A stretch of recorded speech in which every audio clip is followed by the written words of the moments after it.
Hi guys and welcome back to the channel and I am Ankush Thakur guys and आज हम लोग बात करने वाले हैं सेकंड राउंड टेबल कॉन्फ्रेंस के बारे में। लास्ट वीडियो में आपने जो है गांधी इरविन पैक्ट के बारे में पढ़ा, that what was the conditions के इंडिया में सिविल डिसोबीडियंस मूवमेंट जो है वो पीक लेवल पर चल रही थी और जितने भी हमारे लीडर्स थे उनको बिहाइंड द बार जाना पड़ा था। गांधी जी भी अरेस्ट थे, लेकिन उसके बावजूद भी हमारी जो मूवमेंट थी वो रुकी नहीं, बल्कि बहुत ही स्ट्रॉन्ग वे में वो चल रही थी। एंड फाइनली जो है ब्रिटिशर्स ने हमारे जो भी कंडीशन थे उनको मजे जो है देखते हुए समझते हुए आखिरकार हमसे एक समझौता करने का जो है निर्णय लिया। एंड फाइनली गांधी और इरविन के बीच में एक पैक्ट होता है जहां पर गांधी जी से ये अपील की जाती है कि आप जो है सिविल डिसोबीडियंस मूवमेंट को छोड़ दें, अभी के लिए उसको बंद कर दें और हमारे साथ एक मीटिंग के लिए जो है वो आए। वही कॉन्फ्रेंस जो है सेकंड राउंड टेबल कॉन्फ्रेंस के नाम से जानी गई, जहां पर गांधी जी जो है वो रिप्रेजेंट करेंगे आईएनसी को। बाकी भी वहां पर लोग जो है वो रहने वाले थे इस सेकंड राउंड टेबल कॉन्फ्रेंस में। क्या कुछ रहा इस सेकंड राउंड टेबल कॉन्फ्रेंस में, क्या क्या डिसीजंस लिए गए, क्या क्या इसके ड्रॉबैक्स थे, क्या क्या इसके सिग्निफिकेंस थे, आज की वीडियो में हम कवर अप करेंगे सर गाइस। लेकिन उससे पहले मैं आपको ये बता दूं कि जो बच्चे आप चैनल पर फर्स्ट टाइम विजिट कर रहे हो, आप चैनल को सब्सक्राइब करें, वीडियो को लाइक करें, सो दैट अपकमिंग कोई भी नोटिफिकेशन जो है हमारे चैनल के थ्रू आपको रेगुलर बेसिस पर मिलती रहे। सो गाइस चलिए स्टार्ट करते हैं आज की क्लास। और आज की क्लास का टाइटल है second round table conference. Historical background आपको पता है कि क्या कुछ हिस्ट्री में हुआ था और क्या ये सिचुएशन जो है आन पड़ी थी। तो यहां पर देखिए second round table conference was held in London. Again ये जो कॉन्फ्रेंस है ये लंदन में हो रही है, ठीक है। अगेन ये कॉन्फ्रेंस जो है दोस्तों ये कहां पर हो रही है, लंदन में हो रही है। और 7 सितंबर 1931 टू जो है ये 1 दिसंबर 1931 तक चलने वाली थी, with the participation of Gandhi and the Indian National Congress, जहां पर गांधी और उनके साथ इंडियन नेशनल कांग्रेस के कुछ लीडर्स जो हैं इस कॉन्फ्रेंस को अटेंड करने के लिए लंदन पहुंचते हैं। यहां ये दो नहीं बल्कि इनके साथ और भी बहुत सारे, जैसे हिंदू महासभा, वुमेन्स को यहां पर रिप्रेजेंट किया जा रहा था। यहां पर डिप्रेस्ड क्लास जो इंडिया की थी उनको रिप्रेजेंट किया जा रहा है अंडर डिफरेंट लीडर्स के अंदर। तो यहां पर ये सारी चीजें आपको दिमाग में रखनी है। उसके बाद हम देखें तो 2 वीक्स बिफोर द कॉन्फ्रेंस, इस कॉन्फ्रेंस के 2 हफ्ते पहले the Labour government had been replaced by the Conservatives. यहां पर क्या हो गया था, यहां लंदन में इलेक्शंस हुए थे और इलेक्शन में क्या हुआ था, लेबर पार्टी जो है, देखिए Labour government had been replaced. पहले वहां पर लेबर गवर्नमेंट थी और लेबर गवर्नमेंट को रिप्लेस किया गया एक कंजर्वेटिव्स रिज्म के द्वारा, मतलब ये पॉलिटिकल पार्टीज थी वहां पर। अगर हम बात करें कंजर्वेटिव्स की तो गाइस देखिए ये वर्ड जो कंजर्वेटिव्स है ना, ये डिफाइन करता है, आप एनसीईआरटीज पढ़ो तो वहां पर जो वर्ड कंजर्वेटिव्स है उनको डिफाइन किया गया है कि ये इंसान की लिबर्टी में जो है वो बिलीव नहीं करते थे। They believe in the old tradition, they believe in the old culture, they do not want कि सोसाइटी जो है वो चेंज हो जाए। On the other hand liberals की अगर हम लेबर पार्टी की अगर हम बात करें तो दे और टू सम एक्सटेंट लिबर थे, जो है लिबरल लोग थे, ये दे बिलीव के सोसाइटी जो है वो चेंज होनी चाहिए थी। तो यहां पर कंजर्वेटिव्स का आना भी कहीं ना कहीं हमारे सेकंड राउंड टेबल कॉन्फ्रेंस पर अफेक्ट करेगा, क्योंकि ये लोग कभी नहीं चाहेंगे कि हिंदुस्तान में या इंडिया के अंदर लोगों की जो भी डिमांड चल रही है वो पूरी हो जाए। इससे कहीं ना कहीं ब्रिटिश गवर्नमेंट को काफी ज्यादा नुकसान का सामना करना पड़ता था। हाँ, लेबर पार्टी अगर उस टाइम पर होती तो हो सकता है कंडीशन कुछ और होती, क्योंकि हम देखेंगे 1946 के टाइम पर अगेन जब लेबर पार्टी पावर में आती है तो दे बिलीव के नहीं, इंडिया को फ्रीडम मिलना जो है वो जस्टिफाइड है, अब टाइम आ चुका है, इंडिया को फ्रीडम देना पड़ेगा। लेकिन कंजर्वेटिव्स की बात करें तो कंजर्वेटिव जो है ऐसा कभी भी नहीं सोचेंगे।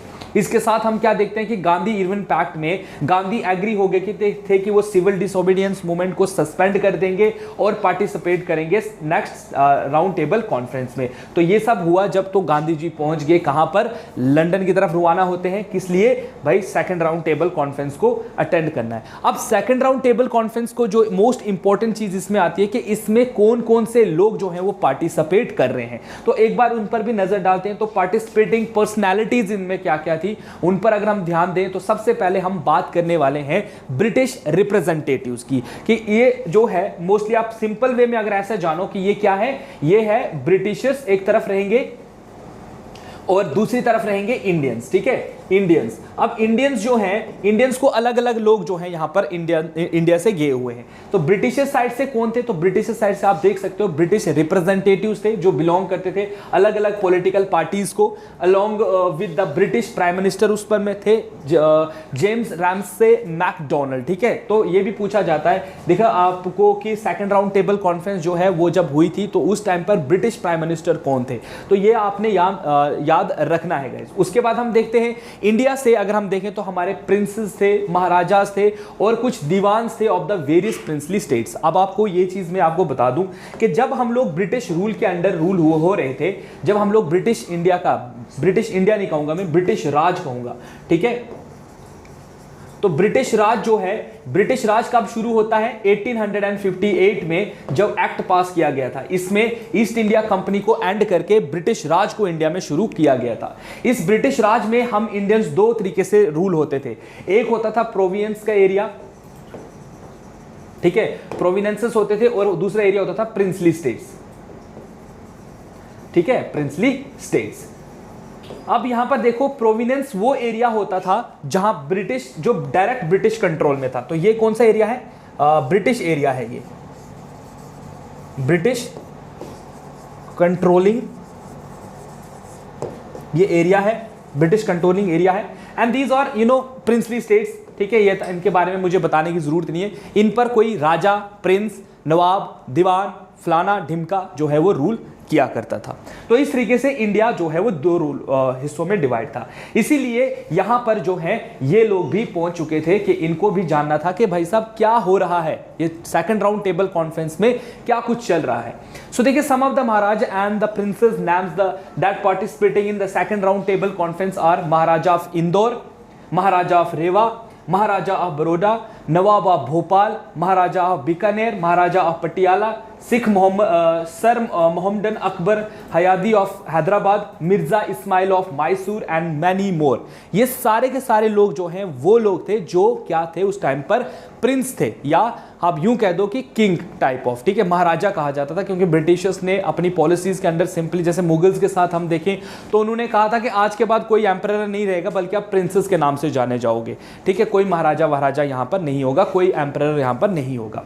तो इस तरीके से ये लोग भी यहाँ पर रिप्रेजेंट कर रहे हैं। इस कॉन्फ्रेंस को कुछ जो है ब्रिटिश इंडियन ग्रुप भी रिप्रेजेंट कर रहे हैं, जिनमें इंडियन नेशनल कांग्रेस भी है और जिनको रिप्रेजेंट किया जा रहा है सोली भाई गांधी जी के द्वारा, ठीक है। ब्रिटिश इंडिया ग्रुप जो है उसको कौन रिप्रेजेंट कर रहा है? तो महात्मा गांधी जी जो है इसको रिप्रेजेंट कर रहे हैं। Moving on to the next, अगर हम देखें तो हमारे पास यहाँ पर मुस्लिम रिप्रेजेंटेटिव भी थे, मतलब कि मुस्लिम कम्युनिटी के लोग भी यहाँ पर थे, जिनमें मोहम्मद अली जिन्ना थे, मोहम्मद जो है इकबाल थे, एंड मैनी मोर और देयर, जिनके नाम आप पढ़ सकते हो यहाँ पर, जो कि यहाँ पर मुस्लिम कम्युनिटी को रिप्रेजेंट कर रहे हैं। उसके बाद हम देखते हैं हिंदू रिप्रेजेंटेटिव्स भी यहाँ पर थे, जिनके नाम यहाँ पर मैंने लिखे हुए, जयशंकर हैं, राजा नरेंद्र नाथ वगैरह वगैरह, यहाँ पर बहुत सारे लोग हिंदू कम्युनिटी को रिप्रेजेंट कर रहे थे। और on the behalf of depress classes अगर हम देखें, डिप्रेस क्लास आपको पता ही है, जो उस टाइम की जिनको अनटचेबल भी कहा जाता था, ठीक है। तो अनटचेबल्स जो है इनको रिप्रेजेंट कौन कर रहा है? इनको रिप्रेजेंट कर रहे हैं बी आर अंबेडकर, ठीक है। तो बी आर अंबेडकर इनको रिप्रेजेंट कर रहे हैं। सिख रिप्रेजेंटेटिव्स यहां पर थे, वुमेन रिप्रेजेंटेटिव्स यहां पर थी, ठीक है। हालांकि अभी तक इन पर यह क्वेश्चन नहीं पूछा गया एग्जाम में कि बताओ सेकंड राउंड टेबल कॉन्फ्रेंस में सिख रिप्रेजेंटेटिव्स कौन थे, ऐसा कुछ नहीं है। सिर्फ आपके लिए इसलिए मैं बताने जा रहा हूं ताकि आपको एक आइडिया मिल सके कि मोस्टली लोग क्या देखते हैं कि सेकंड राउंड टेबल कॉन्फ्रेंस में कांग्रेस गई थी और महात्मा गांधी गए थे, ऐसा नहीं है। यहां पर हर सेक्शन ऑफ सोसाइटी के लोग, हर धर्म को मानने वाले लोग जो हैं वो गए हुए थे। उसके बाद हम देखते हैं यहां पर लिबरल रिप्रेजेंटेटिव्स भी हमारे गए हुए हैं, ठीक है, जैसे इंडियन क्रिश्चियंस हैं, जस्टिस पार्टी है, Parsi, Anglo Indians, Sindh industry university, Burma and European, सारे यहां पर हैं, ठीक है। तो ये सारे के सारे लोग जो है वो इस कॉन्फ्रेंस का पार्ट बने थे, इस सेकंड राउंड टेबल कॉन्फ्रेंस का जो है वो पार्ट बन रहे। क्यों बन रहे हैं पार्ट? क्योंकि यहां पर बात होने वाली थी कॉन्स्टिट्यूशन को बनाने की, कि अगर हम इंडिया को कॉन्स्टिट्यूशन देंगे तो कॉन्स्टिट्यूशन कैसा होना चाहिए। और आप सब लोगों की राय जो है, अंग्रेज कह रहे हैं, अंग्रेजी ब्रिटिश राज जो है वो कह रहा है कि आप सबकी मेरे लिए राय जानना मेरे लिए बहुत ही जरूरी है। मैं चाहता हूं कि आप लोग हमें बताएं कि आपको किस तरीके का कॉन्स्टिट्यूशन यहां पर चाहिए। तो ये सब डिस्कशन करने के लिए जो है ये लोग गैदर हुए थे लंदन के अंदर। अब मेन और बेसिक इंपॉर्टेंट इवेंट जो है यहां पर क्या होती है उस पर भी एक बार नजर डालते हैं। तो कॉन्फ्रेंस जो है ये स्टार्ट हुई है 7 सितंबर 1931 से, and the key difference between the first and the second round table conference was Indian National Congress was a part of the second round table conference. Difference जो फर्स्ट राउंड टेबल कॉन्फ्रेंस और second round table conference में आज सामने आ जाता है वो है कि भाई साहब पहली बार यहां पर आईएनसी जो है वो रिप्रेजेंट कर रही है खुद को। ये गांधी जी के द्वारा भी जो है ये कॉन्फ्रेंस अटेंड की जा रही है, जबकि इन्होंने पहला वाला जो कॉन्फ्रेंस थी उसको अटेंड नहीं किया था, तो ये लोग आउट थे उस चीज से। लेकिन अब ये लोग इंडिया की एक मेजर पॉलिटिकल पार्टी होने के साथ साथ, पार्टी नहीं कहूंगा, एक ऑर्गेनाइजेशन होने के साथ साथ, और गांधी जी एक मोस्ट पॉपुलर पर्सनैलिटी होने के बावजूद इस कॉन्फ्रेंस का हिस्सा बन रहे थे। Gandhi Irwin pact was the reason behind the participating of Indian National Congress which was solely represented by the Gandhi ji. ठीक है, और ये क्यों हो रहे थे? क्योंकि इसमें गांधी इरविन के बीच में एक पैक्ट हुआ था, ठीक है, जो हमने लास्ट वीडियो में डिस्कस किया। British were in the favour of providing a separate electorate as a communal award for the minorities representation in India. Britishers ने यहां पर चाल खेल ली अपनी। ब्रिटिशर जैसे कि शुरू से ही उन लोगों ने हमें डिवाइड एंड रूल पॉलिसी जो है से ही हमको जो है वो रूल करते आ रहे हैं हम पर। सेकंड राउंड टेबल कॉन्फ्रेंस में उन लोगों ने कहा कि हम जो आपके लिए कॉन्स्टिट्यूशन बनाने जा रहे हैं उस कॉन्स्टिट्यूशन में हम चाहते हैं कि हम क्या करें, सेपरेट इलेक्टोरेट दे दे, जैसे कि इन्होंने 1919 में मुस्लिम्स को दिया था। ठीक है, और अब इन्होंने कहा कि हम जो माइनॉरिटी रिप्रेजेंटेशन है इंडिया में उनको भी रिप्रेजेंटेशन देना चाहते हैं, कम्युनल अवार्ड्स जो है रिवॉर्ड्स देना चाहते हैं माइनॉरिटी। अगेन फिर से हिंदू मुस्लिम का यहां पर जो है वो मुद्दा उठा दिया गया कि हम मुस्लिम्स को रिप्रेजेंटेशन देना चाहते हैं बिकॉज वो लोग जो है यहां पर माइनॉरिटी में है। This reward was opposed by Gandhi. इस जो है जो ये जो अवार्ड था, ये जो ब्रिटिशर्स की तरफ से ये जो डिसीजन लिया गया कि ये चीज होगी, इसको अपोज किया गया गांधी जी के द्वारा, and was against the thought of the considering minority as a separate group from Hindus। आप बोलते आप कैसे कह सकते हो कि ये minorities है और आप ये क्यों कह रहे हो कि मतलब ये अलग जो है कम्युनिटी है एंड ऑल दैट, आप ये क्यों मतलब ऐसा करने की, आप सिंपल हमारे लिए कॉन्स्टिट्यूशन तैयार करो, क्या करना है क्या नहीं करना वो हम देख लेंगे। ठीक है, तो यहां पर ये जो है बातें होना स्टार्ट हो गई। इस कॉन्फ्रेंस में, इस राउंड टेबल कॉन्फ्रेंस में गांधी और Ambedkar had produced different views on the communal awards. यहां पर गांधी और बात करें बी आर अंबेडकर की तो थोड़ा इनके बीच में क्लैश आ गया। क्लैश इसलिए आ गया क्योंकि जो डिप्रेस क्लास थी उन्होंने भी अपने लिए रिप्रेजेंटेशन मांग ली कि आप जो है रिप्रेजेंटेशन दे दो डिप्रेस क्लास को, जबकि गांधी जी जो हैं वो चाहते थे कि इंडिया को आजादी मिले। ठीक है, वो ये नहीं चाह रहे हैं कि मतलब जो कॉन्स्टिट्यूशन बने वो इंडिया तमाम लोगों के लिए बने। उन्होंने कभी भी ऐसा नहीं चाहा था कि मतलब आप जो हो आप मतलब कम्युनिटी बेस पर ऐसा कुछ करो। लेकिन यहाँ पर जिस तरीके से रिप्रेजेंटेशन की मांग की जा रही है, ये कहीं ना कहीं हम लोग ब्रिटिशर्स को एक चांस दे रहे हैं दोस्तों फिर से हमारे ऊपर रूल होने का, और ब्रिटिशर इसी चांस का तो वेट कर रहे हैं शुरू से ही। वो चाहते हैं कि हम डिले करें इस चीज को, जितना डिले हम इंडिया में रुक सकते हैं, जितने लंबे समय तक वो हम रुकेंगे, क्योंकि कहीं ना कहीं ब्रिटिशर्स को भी अब पता था कि आज नहीं तो कल हमें भारत छोड़ना ही पड़ेगा। लेकिन वो अपने डिले को इंडिया में जो है वो रख रहे हैं। जैसा आपने एक अभी रिसेंटली नेटफ्लिक्स पर एक वेब सीरीज आई हुई थी, आई थिंक सो आपने देखा होगा, मनी हाइस्ट, और उसमें भी वो लोगों का क्या वो होता है कि उनको बैंक के अंदर रोकना था, मतलब उनको ये नहीं था कि जाना चोरी करना भागना, नहीं, वो चाहते थे कि वो वहां पर रुके रहें, लंबे समय तक रुकेंगे तो ज्यादा पैसा छापेंगे, है ना, काइंड ऑफ वैसे ही आप रख सकते हो कि ब्रिटिशर चाहते थे कि वो जितना लंबे समय तक इंडिया में रहे उतना ही जो है वो एक्सप्लॉइट करेंगे हम लोगों को एंड ऑल दैट। यही प्रोसेस यहां पर जो है फॉलो अप किया जा रहा है। लेकिन गांधी जी जो है यहां पर चाहते थे कि सिंपल इंडिया के लिए जो भी डिसीजन हो वो इंडिया के लिए हो, बल्कि ये नहीं कि यहां पर कम्युनिटी की जो है रिप्रेजेंटेशन हो, क्योंकि अगर ये चीज आ गई हम फिर से डिवाइड हो जाएंगे, डिवाइड हो गए तो हम पर ब्रिटिशर फिर से रूल करना स्टार्ट कर देगा। हमारी जितनी भी सोशल मूवमेंट्स हमने अभी तक चलाई थी, नेशनल मूवमेंट्स जो चलाई थी, वो धरी की धरी रह जाएंगी, वो वहीं की वहीं रह जाएंगी। सो इसलिए गांधी जी और बी आर अंबेडकर के बीच में यहां पर एक गैप दिखाई देता है और साफ तरीके से इनके बीच में कंफ्लिक्ट जैसी सिचुएशन आन पड़ी थी। सो यहां पर क्या हो गया, अंबेडकर और इसके बीच में जो है अनटचेबिलिटी को लेकर जो है इश्यूज हो गए। communal awards for the separate electorate for the untouchable which were considered as minority and were different based on their views. अब बी आर अम्बेडकर कह रहे हैं कि मेरे जो लोग हैं डिप्रेस क्लास, उनके साथ देखिए कितनी सिचुएशन जो है उनकी बुरी है, इंडिया में उनको रिप्रेजेंटेशन मिलनी चाहिए क्योंकि उनकी कंडीशन देख लो आप, उनको अनटचेबल्स कहा जाता है, उनको मतलब इन्फीरियर समझा जाता है, तो कहता है उनको उनकी रिप्रेजेंटेशन होनी चाहिए ताकि वो लोग भी सिक्योर फील करें खुद को, ठीक है। जबकि गांधी जी ऐसा कुछ सोचकर नहीं गए थे, तो वहां पर गांधी जी ने कहा कि ये सब मत बोलो, लेकिन यहां पर जिसके चलते क्या हो गया, गांधी जी ने जब ये चीज सुनी तो ब्रिटिशर एग्री भी कर गए कि हाँ ठीक है हम लोग देंगे कम्युनल अवार्ड्स, हम देंगे, और कम्युनल अवार्ड्स में होगा क्या कि आप सबको जो माइनॉरिटीज में है इंडिया में उनको रिप्रेजेंटेशन मिलेगी।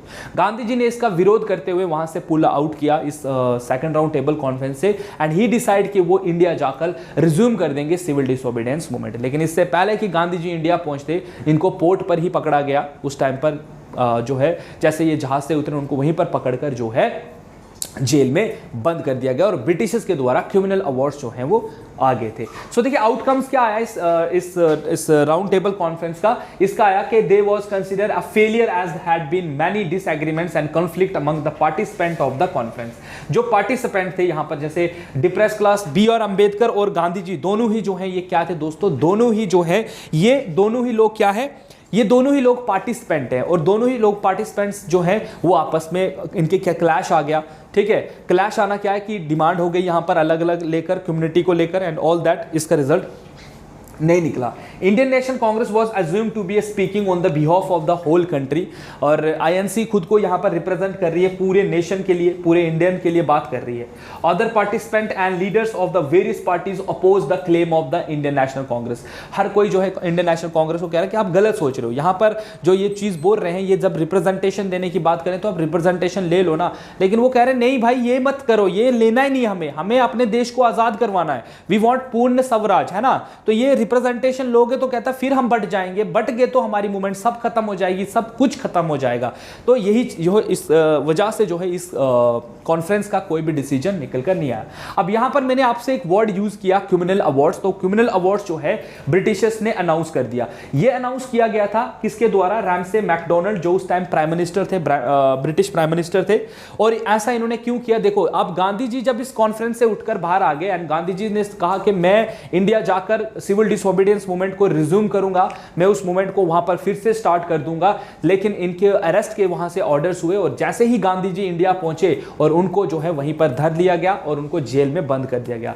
जब जेल में बंद कर दिया गया तो सिविल डिसोबीडियंस मूवमेंट को रोकने के लिए और वैसी कोई और मूवमेंट ना हो जाए, इसके लिए ब्रिटिशर्स ने क्या कर दिया, क्रिमिनल अवार्ड्स जो हैं वो इंडिया में इंट्रोड्यूस कर दिए। अब देखते हैं क्रिमिनल अवार्ड्स में इन्होंने हमें क्या दिया। तो प्राइम मिनिस्टर रैमसे मैकडोनाल्ड ने 16 अगस्त 1932 में जो है इसकी घोषणा की and was announced after the round table conference of 1932। जो सेकंड राउंड टेबल कॉन्फ्रेंस के बाद ही इन्होंने इसका जो है वो विचार जो है वो बता दिया कि हाँ ठीक है हम इसको जो है वो देंगे।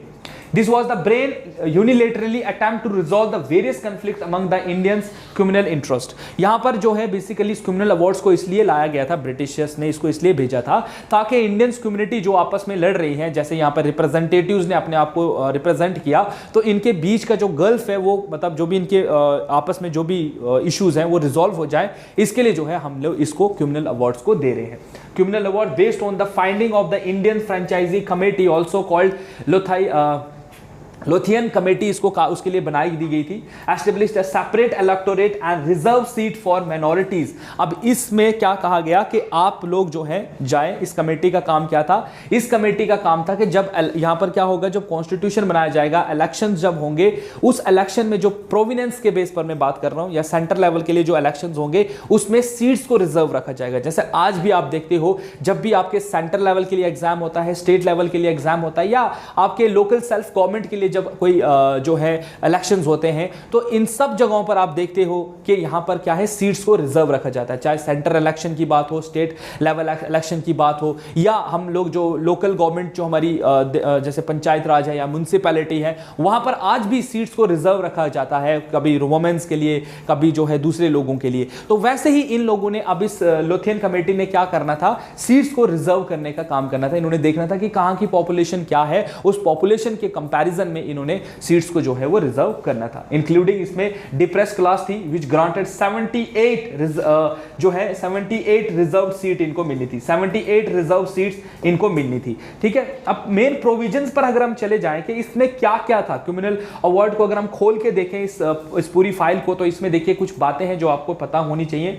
सबसे पहले Muslim, European, Sikh, Indian Christian, Indian Anglo Indians, depress class, womens and even Marathas were get to separate electorate. क्यों? क्योंकि इन लोगों को माना जा रहा था कि ये लोग इंडिया में माइनॉरिटी में हैं और क्रिमिनल अवार्ड था ही किसके लिए? माइनॉरिटीज के लिए। क्या हमने माइनॉरिटीज को जो है फील करवाना कि they are secure in India और हम इनको जो है वो क्या देंगे, हम इनको रिप्रेजेंटेशन देंगे, और इसी को इन्होंने क्रिमिनल अवार्ड्स कहा था, कम्युनिटी के बेस पर। ठीक है, Such an arrangement for the depressed class was to be made for the period of 20 years। और इसको कितने सालों के लिए किया जाएगा? 20 सालों के लिए इसको बनाया जा रहा था। इन द प्रोविडेंशियल लेजिस्लेशन, अब देखिए जो प्रोविडेंशियल एरिया था, मतलब वो एरिया जो डायरेक्ट ब्रिटिशर्स के अंडर था। ठीक है, जो ब्रिटिश एरिया के अंडर था, मतलब आप प्रोविडेंस पर चले जाओ, seat were to be distributed on communal basis. यहां पर कम्युनिटी के बेस्ड पर सीट को दिया जाएगा, मतलब जिस एरिया में मुस्लिम मेजोरिटी है वहां मुस्लिम्स को सीट रिजर्व की जाएगी, जहां पर डिप्रेस क्लास ज्यादा है वहां डिप्रेस क्लास के लिए किया जाएगा। तो इस तरीके से जो है इन्होंने इसका प्लानिंग जो है वो तैयार करना स्टार्ट कर दिया। Existing seat of the providential legislature were to be doubled, और इन्होंने जो सीट्स थी उनको भी डबल कर दिया। अगर पहले 10 सीट थी, 10 सीट्स पर इलेक्शन होते थे, तो अब इन्होंने कहा कि 25 सीट पे या 20 सीट पर जो है वो इलेक्शन होंगे। Muslims wherever they were in minority, मुस्लिम जिन जिन जगहों पर minority में है, were to be granted the weightage, उनको जो है वहां पर वेटेज दी जाएगी, मतलब उन जगहों पर मुस्लिम्स के लिए सीट रिजर्व रखी जाएगी। Except in North West Frontier Province में 3% seat were to be reserve for the womens in all provinces, और जितनी भी प्रोविनेंसेस थे उन सब प्रोविनेंसेस में 3 सीटें जो हैं वो वुमेन्स के लिए मतलब रिजर्व रखी जाएंगी, ताकि वुमेन्स खुद को भी जो है वो कम ना समझे, उनको भी सिक्योर फील हो सके इंडिया में। Depress class to be declared according to the status of minority के बेस पर उनका स्टेटस देखा जाएगा। Depress class were to get double vote, इनको डबल वोट भी दिया जाएगा, one to use through separate electorate and the other to use in the general electorate. आप जनरल इलेक्टोरेट के लिए अलग से वोट दोगे, और आप लोग जब सेपरेट इलेक्टोरेट जब आपको जो है मतलब यहां पर क्या हो रहा है, depress class were to get double vote, one to be use through separate electorate. जब आपने सेपरेट इलेक्टोरेट की बात करनी कि आपको चाहिए या नहीं चाहिए, उसके लिए भी आप वोट करोगे, और साथ ही साथ जब आपको जनरल इलेक्टोरेट करना है, जब जनरल कोई आपको किसी चीज के लिए वोट करना है, तब भी आपको वोट दिया जाएगा। सीट्स जो हैं were to be made for labour, यहाँ लेबर्स के लिए सीट रखी जाएगी, लैंडलॉर्ड्स के लिए रखी जाएगी, ट्रेडर्स एंड इंडस्ट्रियलिस्ट के लिए भी सीटें जो हैं वो रिजर्व रखी जाएंगी। इन प्रोविडेंस में देखें तो 7 seats were to be allotted for the Marathas, और बॉम्बे प्रोविडेंस में अगर हम देखें, ठीक है, basically there are 3 providence, Bengal, Madras और बॉम्बे था। तो बॉम्बे में जो है 7 सीटें रिजर्व रखी गई थी मराठास के लिए। तो ये पूरा का पूरा उन्होंने क्या कर दिया, सेक्शन। देखिए यही लोग थे, यही लोग, मैं ऐसे कहूंगा कि यही लोग थे जो ब्रिटिशर्स से टाइम टू टाइम डिमांड कर रहे हैं। तो ब्रिटिशर ने जब इन सब को, मतलब इसको भी खुश कर दिया, इसको भी, अब एक इकलौती आईएनसी क्या करेगी, ये ब्रिटिशर्स सोच रहे हैं कि एक इकलौती, जब हमने सब को खुश कर दिया, हमने डिप्रेस क्लास को खत्म कर दिया, हमने मुस्लिम्स को खुश कर दिया, इसमें हमने सिख, मराठा, फलाना ढिमका मेजॉरिटी ऑफ पॉपुलेशन को जब हमने सेटिस्फाई कर दिया इस मूवमेंट से, तो अब आईएनसी हमारा क्या उखाड़ेगी, वो अकेली कुछ भी करती रहे। जब उनके साथ लोग नहीं रहेंगे तो वो ग्रुप ज्यादा पावरफुल नहीं रहेगा। इसी को मद्देनजर रखते हुए इन्होंने ये सब किया। तो इस पे हम रिस्पॉन्स देखते हैं कि रिस्पॉन्स क्या रहा, क्या सब लोगों ने इसको एंजॉय, मतलब इसको जो है सपोर्ट किया, या इसके खिलाफ कुछ प्रदर्शन भी हुआ है। तो जब क्रिमिनल अवार्ड्स आए भाई साहब, तो क्रिमिनल अवार्ड्स में क्या देखा गया, क्रिमिनल अवार्ड्स में सबसे पहले कांग्रेस ने स्ट्रांगली इसको डिसएग्री किया। क्रिमिनल अवार्ड्स को Congress decide neither to accept it nor rejected it, ना तो कांग्रेस ने इसको एक्सेप्ट किया ना ही रिजेक्ट किया, उन्होंने इस पर जो है वो बात भी नहीं करी। नेशनलिस्ट की बात करें, the effort to separate the depressed class from the rest of the Hindu by treating them as separate political entities was vehemently opposed by the nationalist. Nationalist का यह मानना था कि आपने हमारे हिंदूज को जो है आज सही तरीके से, हम लोग इतने लंबे समय से इनको यूनाइट कर कर जो है लड़ने की कोशिश कर रहे थे, लेकिन इस अवार्ड के आ जाने से आपने फिर से हमारी इंडियन सोसाइटी को बांट दिया है। आपने फिर से मतलब दिखा दिया कि हायर कास्ट वाला हायर कास्ट होता है, लोअर कास्ट वाला लोअर कास्ट होता है। आपने फिर से उनको उनकी आइडेंटिटी से जो है वो रूबरू जो है वो करवाया। उसके बाद हम गांधी जी की अगर व्यूज देखें इस क्रिमिनल अवार्ड्स पर, तो गांधी जी ने जो है इसके लिए कहा था, Gandhi ji saw the criminal awards as an attack. Gandhi ji ने कहा कि ये हमारा अटैक है, एक तो हमारे देश की यूनिटी पर और दूसरा हमारे देश के नेशनलिज्म पर। He thought it was harmful to both Hinduism and to the depressed class. और गांधी जी ने जो है इसके लिए कहा था कि ये दोनों ही हमारे लिए क्या है, ये दोनों ही चीजें हमारे लिए सही नहीं है, ना तो हमारे देश के लिए सही है, ना तो हमारे लोगों के लिए सही है। Since it provide an answer to the socially degraded position of the depressed class. ये हमें बताता है कि यहाँ की हमारे जो डिप्रेस्ड क्लास है उनकी क्या पोजीशन है। हालांकि गांधी जी को इस टाइम पर पता चल चुका था कि हाँ, हमारे देश में जो है डिप्रेस्ड क्लास सही में जो है वो मतलब कहीं ना कहीं उनके साथ कुछ गलत होता है, तभी तो यहां पर बोलते हैं इन लोगों ने सेपरेट। बी आर अंबेडकर कोई गलत इंसान नहीं थे जिन्होंने यहां पर इस चीज को माना था। एक्चुअली में इंडियंस जो है यहां पर अनटचेबिलिटी इतने पीक पर थी कि गांधी जी ने भी इस चीज को रियलाइज किया। तो गांधी जी ने जो है ये भी कहा था कि आप क्रिमिनल अवार्ड जो है वो वापस ले लो, मैं इसके खिलाफ जो है वो फास्ट पे चला जाऊंगा। तो गांधी जी जो है वो इसके लिए जो है फास्टिंग भी कर दी थी कि मैं तब तक कुछ नहीं खाऊंगा, मैं मर जाऊंगा, मतलब टिल फॉर डेथ तक में जो है अन्न जो है भूख हड़ताल पे रहूंगा जब तक आप इसको वापस नहीं लेते हो। फिर आगे चलेंगे, उसको देखेंगे उसके बाद क्या हुआ था। तो अभी गांधी जी क्या कह रहे हैं कि हाँ ये चीज गलत है। अंबेडकर की अगर हम देखें तो अंबेडकर ने इसको सपोर्ट किया था क्योंकि उनके लोगों के हित में ये बात थी, तो ऑब्वियसली वो तो अपने लोगों के बारे में ही सोचेंगे। अकॉर्डिंग टू अंबेडकर जी का ये मानना था कि Gandhi ji was ready to award separate electorate to Muslim. कहता है गांधी जी ने 1919 में जो एक्ट पास हुआ था उसके बाद उन्होंने उनके खिलाफ कभी नहीं कहा। उन्होंने जब मुस्लिम्स को सेपरेट इलेक्टोरेट दिया गया तब उन्होंने उसको सपोर्ट किया, एंड सिख को जब मिला था तब भी सपोर्ट किया। लेकिन जब बात आई है separate electorate for schedule caste, तो कहता आज गांधी जी जो है उसके खिलाफ खड़े हो गए हैं और गांधी जी कह रहे हैं ये गलत बात है, ये तो बिल्कुल है। तो कहीं ना कहीं लोगों के दिल में अब गांधी जी जो डिप्रेस क्लास होगी ऑब्वियसली वो सोचेगी गांधी जी के बारे में कि गांधी जी जो है इनके गांधी जी जो है सही डिप्रेस क्लास के साथ नहीं है। तो इसके चलते फिर क्या हुआ था, फाइनली इन दोनों का जो है सॉर्ट आउट जो भी मसला था वो सॉर्ट आउट होता है। कब ये सॉर्ट आउट होता है गाइस? पूना पैक्ट में। ठीक है, पूना पैक्ट क्या है गाइस? पूना पैक्ट रिजल्ट था क्रिमिनल अवार्ड्स का। ठीक है, तो इसको भी एक बार देख लेते हैं। पूना पैक्ट क्या था जो हुआ है 25 ऑफ सितंबर 1932 में। ठीक है, पूना पैक्ट पर भी क्वेश्चंस पूछे गए, ये इसको कॉमा लगा देना यहाँ पे। ठीक है, सो पूना पैक्ट जो है ये सितंबर 25 में 1932 में होता है।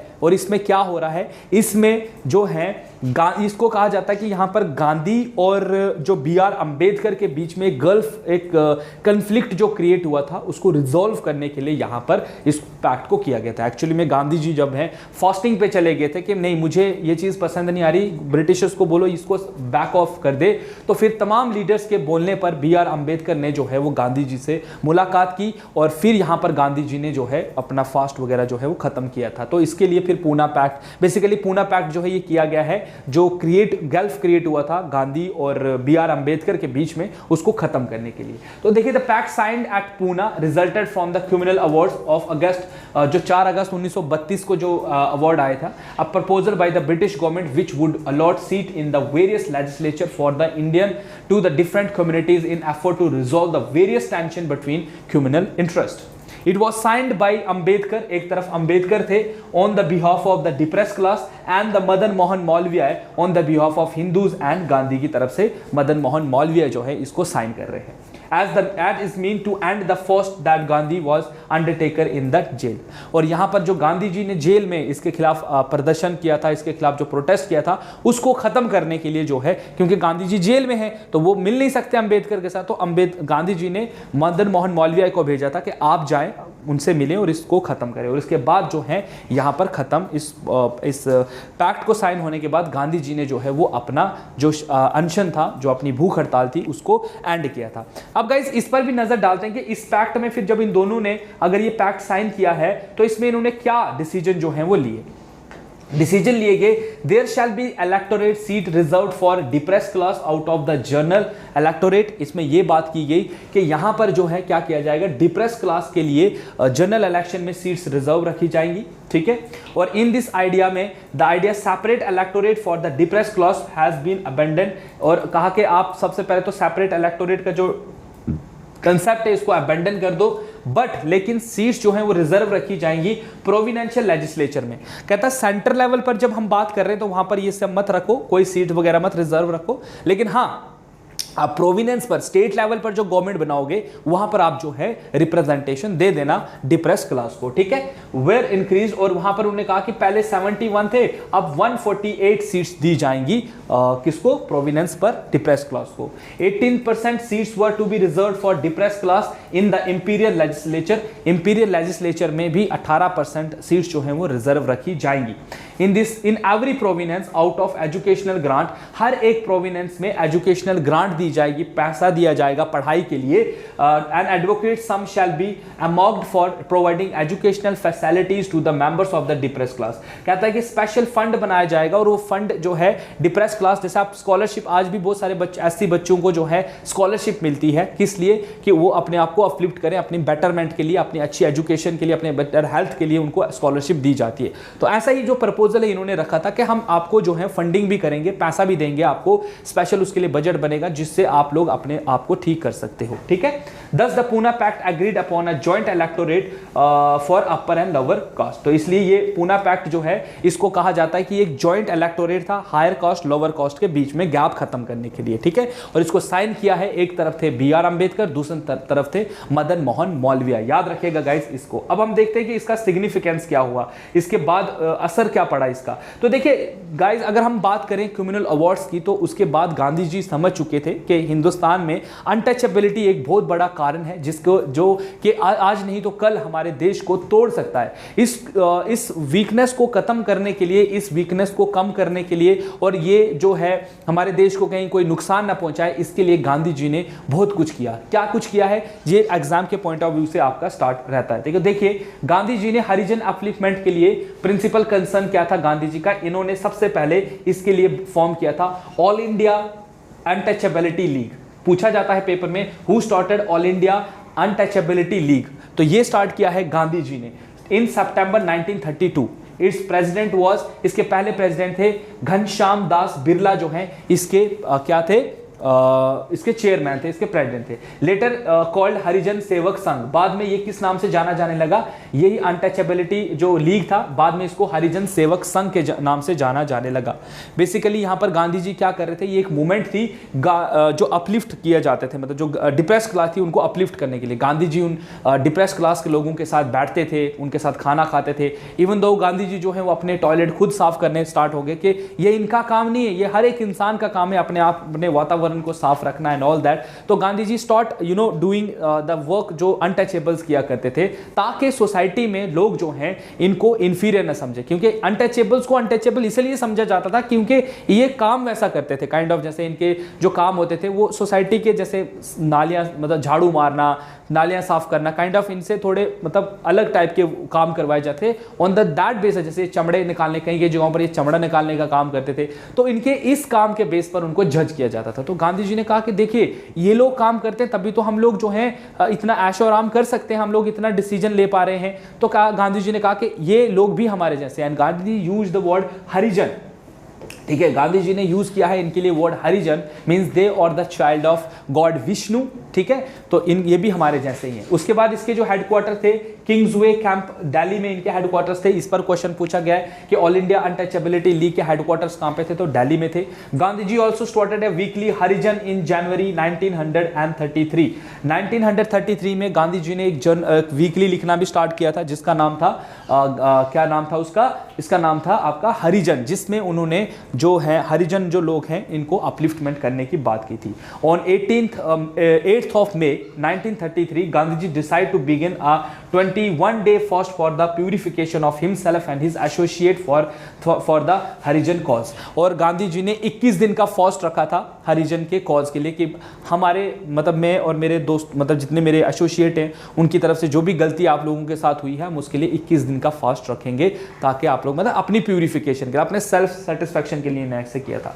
और उसके साथ गांधी जी ने इंडिविजुअल सिविल डिसोबीडियंस मूवमेंट भी स्टार्ट की थी 1 अगस्त 1933 में, और 1934 में ही रिजाइन्ड फ्रॉम द आईएनसी। और 1934 में गांधी जी ने आईएनसी से खुद को अलग कर दिया था, मतलब आईएनसी से उन्होंने रिजाइन कर दिया था कि अब मैं इसका पार्ट नहीं हूं। ठीक है गाइस, सो ये थे आज की क्लास में आपने क्या पढ़ा। आज की क्लास में आपने कुछ इंपॉर्टेंट फैक्ट्स को पढ़ा, second round table conference, communal award, और साथ ही साथ आपने देखा जो लखनऊ पैक्ट हुआ था, ठीक है, लखनऊ पैक्ट ही था।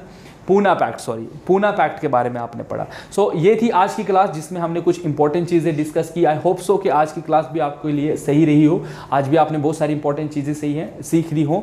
तो गाइज जो फर्स्ट टाइम चैनल पर आ रहे हैं, चैनल को लाइक कीजिए। बाकी और भी ऐसी इंटरेस्टेड वीडियोस आपको मिलती रहेंगी, उसके लिए आपको चैनल के साथ जुड़े रहना है। तो चलिए गाइज आज की क्लास को यहीं पर विराम देते हैं, कल मिलते हैं आपसे, तब तक stay tune with our channel guys. Have a nice day and thank you so much guys.